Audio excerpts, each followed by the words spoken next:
Subscribe कीजिए Gurukul hub channel को और बेल आइकन को दबाइए देखने के लिए लेटेस्ट एजुकेशनल वीडियो सबसे पहले।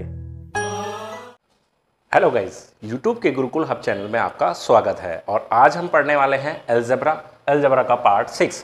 अलजेब्रा से रिलेटेड कुल मिला के 5 वीडियोस चैनल पे अपलोड कर दी गई हैं जो आपको एडवांस मैथ के प्लेलिस्ट में मिल जाएंगे। उसके साथ साथ आपको ट्रिग्नोमेट्री से रिलेटेड 10 वीडियो, ज्योमेट्री से रिलेटेड 9 वीडियो और 3 वीडियो हाइट एंड डिस्टेंस से रिलेटेड मिल जाएंगी। तो सभी की सभी वीडियोस में मैंने एसएससी के फुल सिलेबस को कवर किया है जो आपके आने वाले एग्जाम के लिए पूरी तरह से बेनिफिशियल है। तो आप उन्हें अच्छे से देखिए और उससे रिलेटेड टॉपिक्स अपनी बुक में देखिए और वहाँ से अच्छे से प्रैक्टिस कीजिए, तो आपका एग्ज़ाम के लिए बहुत ही ज़्यादा फायदा रहेगा। ठीक है, तो आज हम स्टार्ट करते हैं अलजेब्रा के आगे के क्वेश्चन। तो फर्स्ट क्वेश्चन है हमारे पास कि if X Y Z is equal to 0 then X square upon Y Z plus Y square upon Z X plus Z square upon X Y. तो ये हमें फाइंड आउट करना है। तो यहाँ पर हमें करना क्या होगा, ध्यान देंगे कि X square upon Y Z है तो यहाँ पर x से मल्टीप्लाई कर देंगे और यहाँ भी नीचे भी x से मल्टीप्लाई कर देंगे। ऊपर y स्क्वायर है तो वहाँ पर y से मल्टीप्लाई कर देंगे, नीचे कर देंगे zx इंटू वाई से मल्टीप्लाई, और सेम यहाँ पर भी हमें ऐसे ही करना होगा। तो ऊपर बन जाएगा एक्स क्यूब और नीचे हो जाएगा एक्स वाई जेड प्लस ऊपर होगा वाई क्यूब, नीचे होगा जेड एक्स यानी कि एक्स वाई जेड बन जाएगा ये भी, और ये बन जाएगा z cube upon X Y Z. तो यहाँ पर जब हम एलसीएम लेंगे तो ये बन जाएगा X Y Z X cube plus Y cube plus Z cube. ठीक है, और अगर X Y Z is equal to 0 होता है तो एक फार्मूला होता है कि X cube plus Y cube plus Z cube equal होता है 3xy जेड के। जब एक्स वाई जेड 0 हो तो X cube plus Y cube plus Z cube किसके बराबर होगा, 3xy जेड के, और नीचे एक्स वाई जेड है, एक्स वाई जेड से एक्स वाई जेड कैंसिल हो जाएगा और हमें आंसर 3 मिल जाएगा। ठीक है, तो इस तरीके से इस छोटे से मेथड का इस्तेमाल करके हम इस क्वेश्चन को सॉल्व कर लेते हैं। कई बार एग्जाम में पूछा गया है और आगे भी आने की पूरी संभावना है। ठीक है, अब नेक्स्ट क्वेश्चन देख लेते हैं। क्वेश्चन हमें दिया हुआ है if a plus B plus C is equal to 0 then the value of 1 upon a plus B plus C plus 1 upon a plus C into B plus A plus 1 upon सी plus A into C plus B. तो यहां पर आपको LCM लेना है a plus B plus C and c plus A या a plus C. ठीक है, a plus B plus C cancel, तो ऊपर हो जाएगा c plus A plus sorry a plus C यहां पर हो जाएगा तो b प्लस ए ये तो बच जाएगा b प्लस सी, और यहां पर रह जाएगा c plus A C plus B and बच जाएगा a प्लस बी। तो ये हो जाएगा 2a plus 2b plus 2c, यानी कि 2 ऊपर से कॉमन ले लेंगे तो बन जाएगा a plus B plus C, और नीचे a plus B into B plus C into C plus A, और ऊपर जैसे कि हमें दिया हुआ है कि a plus B plus C is equal to 0, तो ये 0 ही बन जाएगा क्योंकि 0 यहां पर पुट करेंगे तो 0 की मल्टीप्लाई होगी 2 से, तो वो पूरी तरह से कैंसिल हो जाएगा, यानी कि 0 ही बन जाएगा। तो आंसर हमें 0 मिल जाता है। ठीक है, तो ये क्वेश्चन हमारा सॉल्व हो जाता है। थर्ड क्वेश्चन देख लेते हैं कि if x is equal to -1 then the value of 1 upon x 99 plus 1 upon x 98 plus 1 upon x 97 plus 1 upon x 96 plus 1 upon x 95 plus 1 upon x 94 plus 1 upon x -1। अब ये question बहुत ही simple है, केवल आपको x की value put करनी है। -1 x की जगह आपको बस पुट करना है, बहुत ही सिंपल क्वेश्चन हो जाता है। बस इसको सॉल्व करने में आपको एक बेसिक सी बात याद रखनी पड़ेगी। वो क्या है कि अगर कोई भी नंबर हमें दिया हुआ है और वो माइनस में दिया हुआ है, अगर उस माइनस वाले नंबर की पावर एक इवन नंबर है तो वो माइनस वाला प्लस में बन जाता है। ठीक है। और अगर उसकी पावर एक ओड नंबर है, विषम संख्या है, तो वो माइनस में ही रहता है, ठीक है। तो ये हो जाएगा 1 अपॉन -1 के ऊपर पावर 99 है, और 99 इट मीन्स ओड नंबर है, विषम संख्या है, तो क्या बनेगा -1 ही रहेगा। -1 से 1 को डिवाइड करेंगे तो -1 हो जाएगा।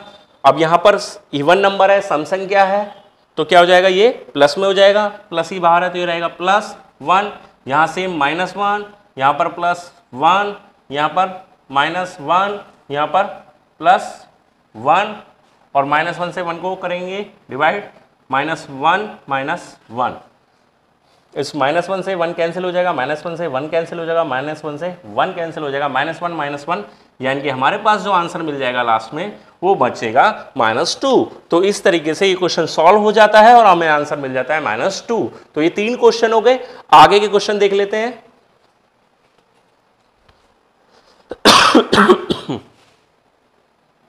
तो फोर्थ क्वेश्चन देखते हैं। फोर्थ क्वेश्चन है if a² + b² + c² + 3 = 2a + b + c then the value of a + b + c। तो देखो इसको बहुत ही आसान तरीके से हम कर सकते हैं। आपको करना क्या है, बस a 1 मान लो, b 1 मान लो और c भी 1 मान लो। तो 1 + 1 + 1 यानी कि 3 + 3 यानी कि ये साइड हमारी 6 बन जाती है, और यहाँ भी वही वैल्यू रखेंगे 1 + 1 + 1 यानी कि 3 3 दूनी 6। और जब दोनों साइड एक दूसरे के इक्वल हो जाती है यानी कि जो वैल्यू हमने मानी है वो हमारी सही है।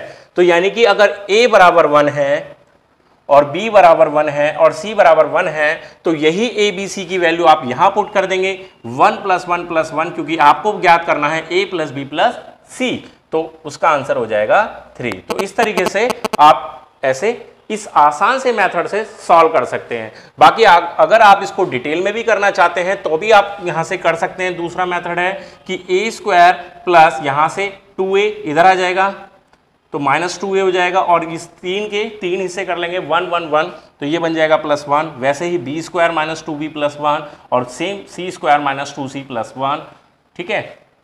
अब आगे क्या होगा, ये है ठीक है = 0। तो 0 + 0 + 0 यानी कि यहां पर जो बनेगा a -1 का होल स्क्वायर, b -1 का होल स्क्वायर प्लस c -1 का होल स्क्वायर = 0। और जब ये 0 के बराबर है तो मैं 0 + 0 + 0 यानी कि इंडिविजुअली a -1 स्क्वायर 0 के इक्वल हो जाएगा, b -1 स्क्वायर 0 के इक्वल हो जाएगा और c -1 स्क्वायर वो भी 0 के इक्वल हो जाएगा। तो इस कंडीशन में a = 1 बनेगा, b = 1 बनेगा और c = 1 बनेगा। और जब a b c की वैल्यू 1 1 1 होगी तो सेम a + b + c में आप पुट कर देंगे तो आपको आंसर 3 मिल जाता है। तो इस तरीके से आप इसको इस मेथड से सॉल्व कर सकते हैं, या फिर जल्दी फास्ट मेथड का इस्तेमाल करना है तो आप सीधा सिंपल वैल्यू पुट कीजिए और क्वेश्चन को सॉल्व कर दीजिए, ठीक है। तो आगे चलते हैं। आगे हमारे पास क्वेश्चन है कि p³ + 3p² + 3p = 7, ठीक है। इसको कुछ इस तरीके से बना लेते हैं कि p³ + 3p² + 3p, और मैं इसको 1 प्लस कर देता हूं इधर और 1 प्लस कर देता हूं इधर। तो ये बन जाएगा p³ + 1 इधर ले आएंगे प्लस 3p कॉमन ले लेंगे, तो यहां पर बन जाएगा p + 1 = 8।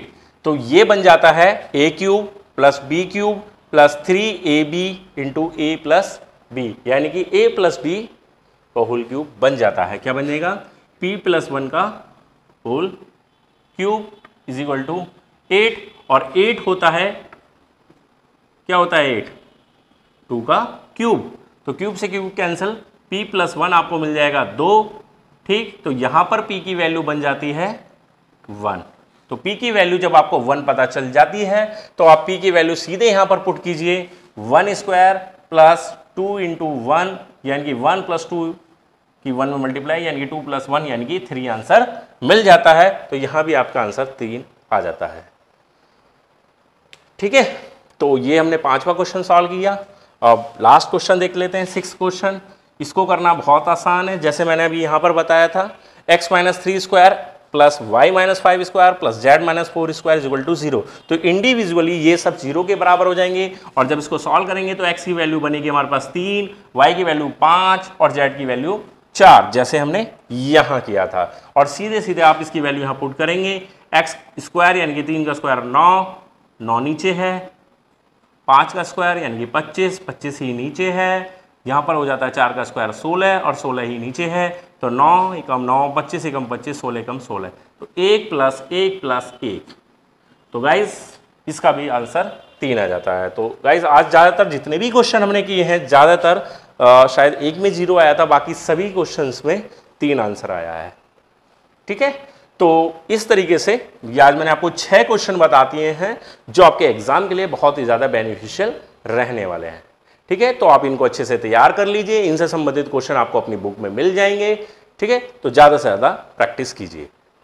तो आज की वीडियो में बस इतना ही था। अगर आपको आज की ये वीडियो अच्छी लगी हो तो प्लीज़ लाइक करें, शेयर करें, और आपने अभी तक हमारे चैनल को सब्सक्राइब नहीं किया है तो इसी वीडियो के नीचे एक रेड कलर का बटन है, उस रेड कलर के बटन पर क्लिक करके हमारे चैनल को सब्सक्राइब कर लें, जो कि एकदम फ्री है। और सब्सक्राइब करने के बाद आपको साइड में एक बेल आइकन बना हुआ दिखाई देगा, उस बेल आइकन पर भी क्लिक करें। उससे क्या होगा, जो भी हम डेली वीडियो अपलोड करते हैं, 2 से 3 वीडियो अपलोड करते हैं, चाहे वो मैथमेटिक्स से हो, रीजनिंग से हो, जीके से हो, या हो वो एग्जाम स्ट्रैटेजी से संबंधित, तो सभी के सभी नोटिफिकेशन आपको ऑटोमेटिक मिल जाते हैं, आपको हमारी वीडियो को सर्च करना नहीं पड़ता है। धन्यवाद।